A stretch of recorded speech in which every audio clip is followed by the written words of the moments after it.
সুপ্রভাত বন্ধুরা, আজ হলো 19 মে, 4 জ্যৈষ্ঠ, পয়লা জিলহজ, মঙ্গলবার। আজকের সকালের বিশেষ বিশেষ খবরগুলি হলো আজকের বরাক উপত্যকার 3 জেলার আবহাওয়ার খবর। তাহলে বিস্তারিত খবরে যাওয়ার আগে অবশ্যই ভিডিওটিতে একটি লাইক করে চ্যানেলটি সাবস্ক্রাইব করে পাশের বেল আইকনটি বাজিয়ে রাখবেন এবং ফেসবুক পেজটি ফলো করে ভিডিওটি অবশ্যই শেয়ার করবেন যাতে সঠিক তথ্যগুলো সবার কাছে পৌঁছাতে পারে। এবার শুনুন আজকের খবরগুলির বিস্তারিত। প্রথম খবর, হাইলাকান্দির মিড ডে মিলে অনিয়মের অভিযোগ, পুরা ভাত জলের মতো ডাল। বিধায়কের হঠাৎ স্কুল পরিদর্শনে চাঞ্চল্য, স্কুলের প্রধান শিক্ষককে শোকজ। ছাত্রদের পাতে পুরা ভাত। মোহনপুর আরএএমই স্কুলে মিড ডে মিলের নমুনা দেখে ক্ষুব্ধ বিধায়ক মিলন দাস। ছাত্রছাত্রীদের পাতে রয়েছে পুরা ভাত, অতিরিক্ত জল মিশ্রিত ডাল আর নামমাত্র সয়াবিন। এমন দৃশ্য চোখে পড়তে ক্ষোভে ফেটে পড়লেন হাইলাকান্দির নবনির্বাচিত বিধায়ক ডক্টর মিলন দাস। সোমবার দুপুরে মোহনপুর আরএএমই স্কুলে আকস্মিক পরিদর্শনে গিয়ে মিড ডে মিলের নিম্নমান দেখে হতবাক হয়ে পড়েন তিনি। ইতিমধ্যে স্কুলের প্রধান শিক্ষক মইনুল হক বরভুইয়াকে শোকজ নোটিশ জারি করেছে শিক্ষা বিভাগ। সোমবার দুপুর 12:30 নাগাদ বিদ্যালয়ে পৌঁছান বিধায়ক ডক্টর মিলন দাস। সেই সময় ছাত্রছাত্রীদের জন্য পরিবেশিত মিড ডে মিল খতিয়ে দেখতে গিয়ে তিনি দেখতে পান বহু ছাত্রছাত্রীর পাতে দেওয়া হয়েছে পুরা ভাত, অত্যন্ত পাতলা ডাল এবং খুব সামান্য পরিমাণ সয়াবিন। অভিযোগ, ডালে প্রয়োজনীয় শাকসবজি বা পুষ্টিগুণের অভাব ছিল। খাবারের নিম্নমান নিয়ে ছাত্রছাত্রীদের একাংশের মধ্যে অসন্তোষ দেখা দেয়। এরপরই বিদ্যালয়ের রান্নাঘর, খাদ্য মজুদ ব্যবস্থা এবং রান্না এবং পরিবেশের পুরো প্রক্রিয়া সরজমিনে পরিদর্শন করেন বিধায়ক।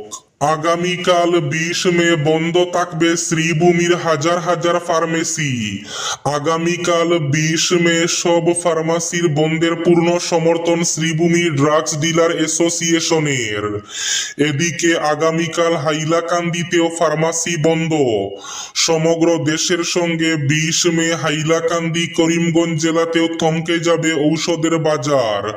দেশ জুড়ে ডাকা 24 ঘন্টার ফার্মাসি বন্ধের প্রভাব পড়তে চলেছে জেলাতেও। অবৈধ ই ফার্মাসির দৌরাত্ম্য, কর্পোরেট সংস্থার অস্বাভাবিক মূল্য ছাড় নীতি এবং বিতর্কিত সরকারি বিজ্ঞপ্তি প্রত্যাহারের দাবিতে বন্ধের ডাক দিয়েছে কেমিস্ট সংগঠনগুলি।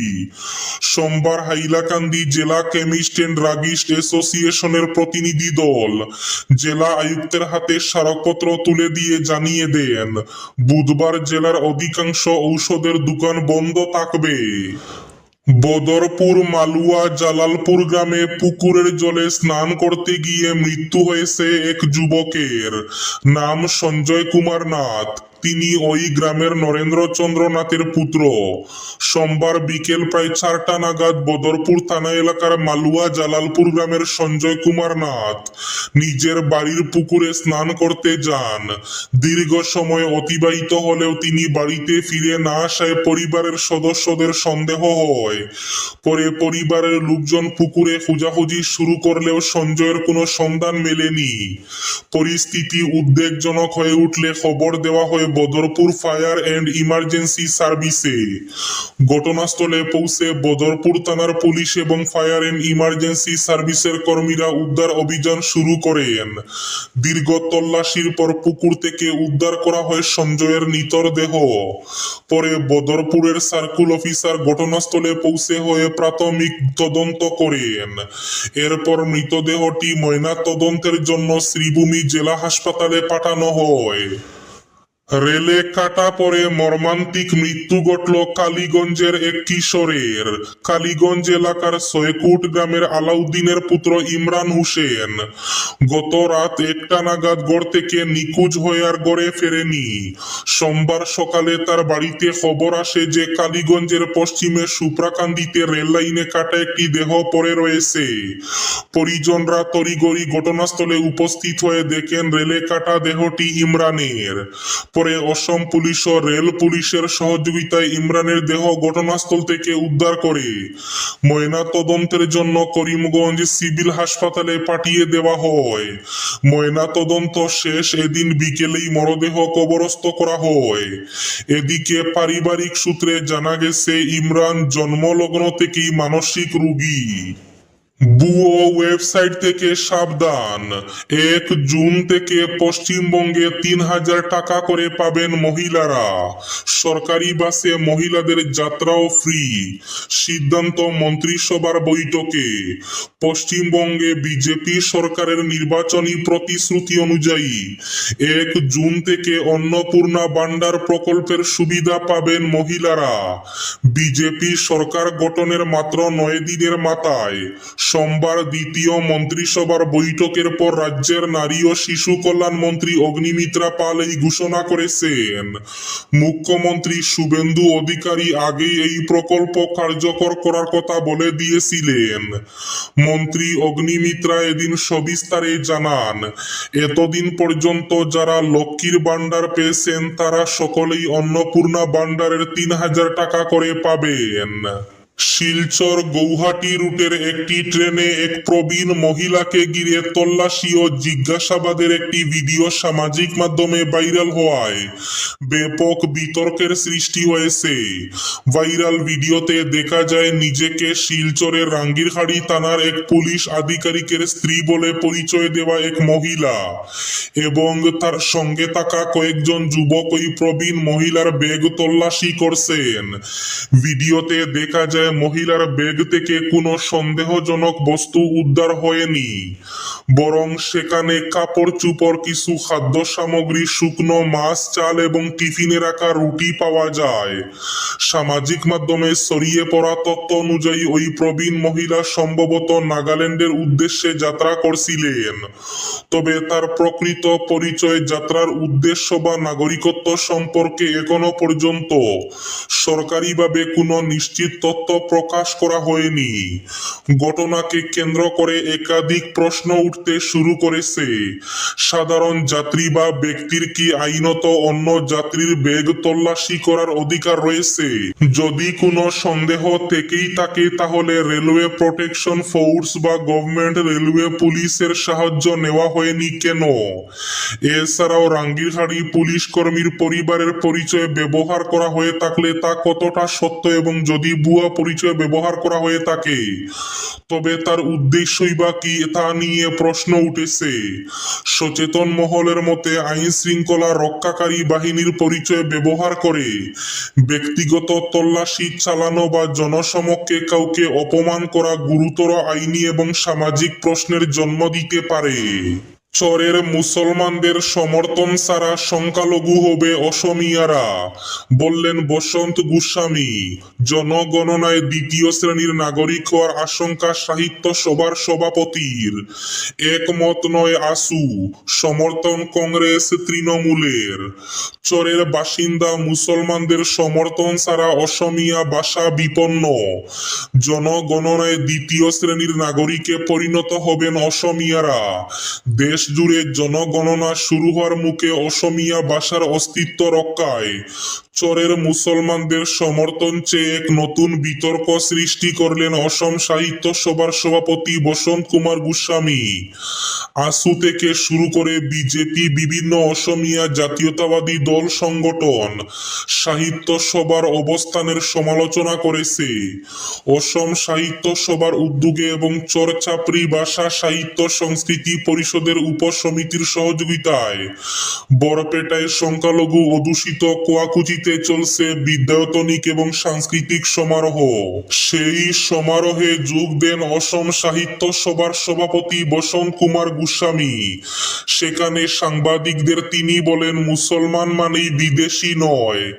এদিকে চরের মুসলমানদের সাহায্য ছাড়া বিপন্ন হবে অসমিয়া ভাষা। আগামী জনগণনায় 2য় শ্রেণীর নাগরিকে পরিণত পরিণত হবেন অসমিয়া জনগণ। অসম সাহিত্য সভার সভাপতির এই অবস্থানের সঙ্গে সহমত নয় সারা অসম ছাত্র সংস্থা অর্থাৎ আসু। এই বক্তব্য কিছুতেই গ্রহণযোগ্য নয় জানিয়ে সাহিত্য সভার সঙ্গে এ নিয়ে আলোচনা করার কথা জানিয়েছেন আসু নেতারা। তবে কংগ্রেস ও তৃণমূলের সংখ্যালঘু বিধায়করা অবশ্য বসম গোস্বামীর অবস্থানকে খোলাখুলি সমর্থন করেছেন। পেট্রোলের টানাটানি আর দীর্ঘ লাইনের জকি এড়াতে অভিনব কৌশল।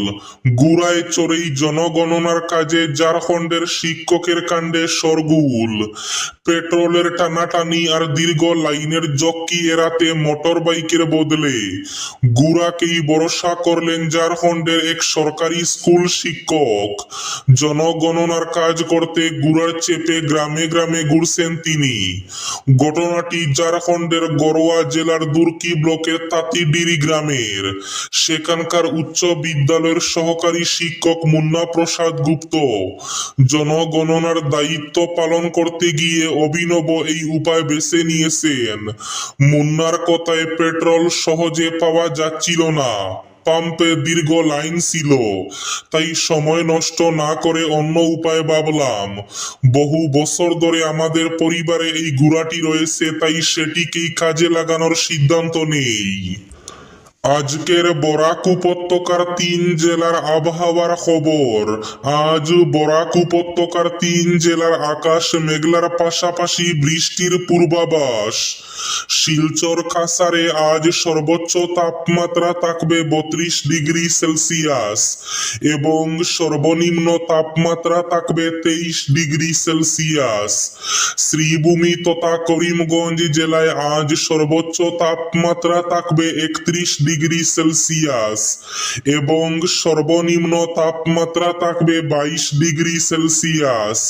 হাইলাকান্দি জেলায় আজ সর্বোচ্চ তাপমাত্রা থাকবে 32 ডিগ্রি সেলসিয়াস এবং সর্বনিম্ন তাপমাত্রা থাকবে 23 ডিগ্রি সেলসিয়াস। এবার শেষ খবরটি। কাবুগঞ্জ গবাদি পশু বাজার বন্ধের অপপ্রচারের তীব্র প্রতিবাদ। বুধবার স্বাভাবিকভাবেই বসবে বাজার। কাবুগঞ্জ গবাদি পশু বাজার বন্ধ করে দেওয়া হয়েছে বলে সামাজিক মাধ্যমে ছড়িয়ে পড়া অপপ্রচারের তীব্র প্রতিবাদ জানিয়েছে বাজার পরিচালন সমিতি। সোমবার এক সাংবাদিক সম্মেলনে সমিতির কর্মকর্তারা স্পষ্টভাবে জানান, বাজার বন্ধের কোনো সরকারি নির্দেশনা জারি হয়নি এবং আগামী বুধবার নির্ধারিত সময়সূচি অনুযায়ী বাজার স্বাভাবিকভাবে অনুষ্ঠিত হবে।